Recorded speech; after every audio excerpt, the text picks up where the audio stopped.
안녕하세요. 본 내용은 서울 북부교회 박준영 목회자님의 저서 너희 하나님을 보라를 기초로 한 것입니다. 개인적으로 어릴 때부터 매우 존경해왔던 저자의 옥고를 접하게 되어 하나님 앞에서 큰 영광입니다. 오늘은 이 땅에 오신 하나님을 증언하는 사도 요한에 대하여 말씀드리겠습니다. 보통 사람을 소개받는다든지 어떤 사건에 대하여 증언을 들을 때 우리는 그 소개자의 증인이 믿을 만한 사람이면 그 말을 신뢰하고 따를 것입니다. 즉 메시지에 대한 진정성은 메신저에 대한 이 신뢰와 매우 비례하는 셈이죠. 사도 요한은 그 하나님이신 예수님을 증언하고 있습니다. 그는 자신의 증언에 대하여 요한복음 19장 35절에서 이를 본 자가 증언하였으니 그 증언이 참이라. 그가 자기의 말하는 것이 참인 줄 알고 너희로 믿게 하려 함이라고 말하고 있습니다. 사도 요한이 하나님이신 예수님을 증언한 목적은 요한복음서를 통하여 많은 사람들이 하나님이신 예수님을 믿도록 하기 위함이었습니다. 우리는 어떤 사건이나 상황에 대하여 증언을 들을 때 그 증인의 아주 논리적인 진술이나 어투, 또 사실적인 묘사, 그리고 무엇보다도 진정성 등의 여부로 그 증언의 참과 거짓을 이렇게 구분하곤 하죠. 사도 요한의 예수님에 관한 증언이 참이라는 사실은 네 가지로 증명할 수 있습니다. 첫째는 성경적인 논리적 진술입니다. 이 부분은 앞의 너희 하나님을 보라 제2강에서 말씀드렸듯이 사도 요한의 증언이 아주 성경적으로 매우 논리적임을 알 수 있었습니다. 둘째, 사도 요한은 자신을 3인칭으로 묘사하고 있습니다. 보통 문학에서 서술자가 자신의 감정과 태도, 이념 등을 주관화하지 않고 객관화하여 전하고자 할 때 3인칭 화자로 전개되죠. 사도 요한은 자신을 3인칭 복수 중에 한 사람 또는 단수로 표현하고 있습니다. 요한복음서에서 사도 요한은 자신과 관련된 진술을 할 때 우리라고 복수에 자신을 포함시키거나 3인칭 표현인 그라고도 말하며 어떤 때는 세베대의 아들로, 또 다른 곳에서는 예수님이 사랑하시는 자 또는 예수님의 사랑하시는 그 제자로 진술하고 있습니다. 전통적으로 유대인들도 어떤 사건이나 상황에 대하여 객관성을 보이고자 할 때 주어를 1인칭 대신에 3인칭으로 씁니다. 한번 예를 들어 볼까요? 가령 출애굽기 20장 1절에서 7절의 십계명의 내용에서 여호와에 대한 명칭이 1인칭과 3인칭이 혼합되어 나타나는 것을 볼 수 있습니다. 5절과 7절에서는 내 하나님 여호와라는 3인칭이 등장하고 있습니다. 특별히 개역 개정 성경의 출애굽기 20장 11절은 나 여호와는 히브리 성경에서는 3인칭 여호와로만 나타나고 있습니다. 개역 개정 성경에서 나를 추구한 것입니다. 요약하면 위에 세 구절에서 하나님이 3인칭으로 등장하면서 우상 숭배하지 말라.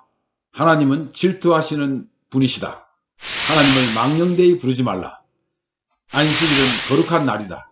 라고 언급되는 것은 이스라엘뿐만 아니라 인류가 보편적으로 지켜야 할 소위 객관적 당위성을 선포하신 것입니다.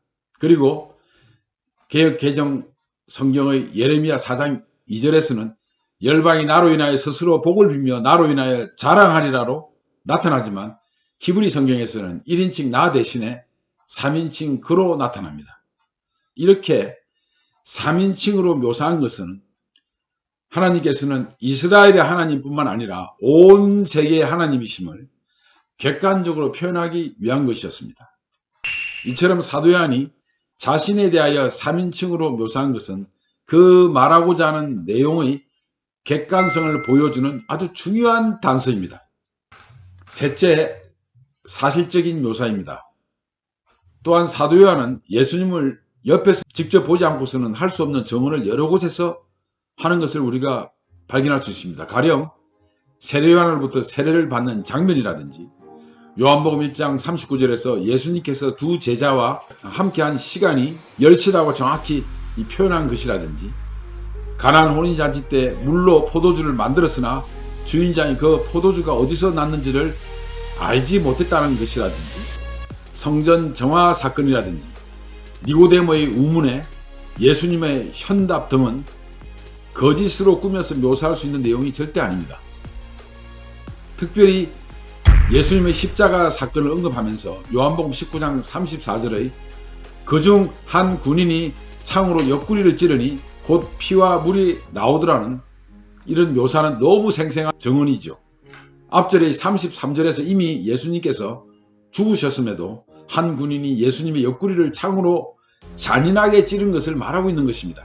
이러한 언급은 사도 요한의 정언의 진정성을 보여줍니다. 그리고 마지막으로 넷째, 이 정언의 역사성입니다. 사도 요한의 정언의 진정성은 역사적으로 증명되고 있습니다. 지난 2000년 동안 수많은 사람들이 사도 요한의 정언인 요한복음서를 읽고 그리스도를 믿었습니다. 영접하였습니다.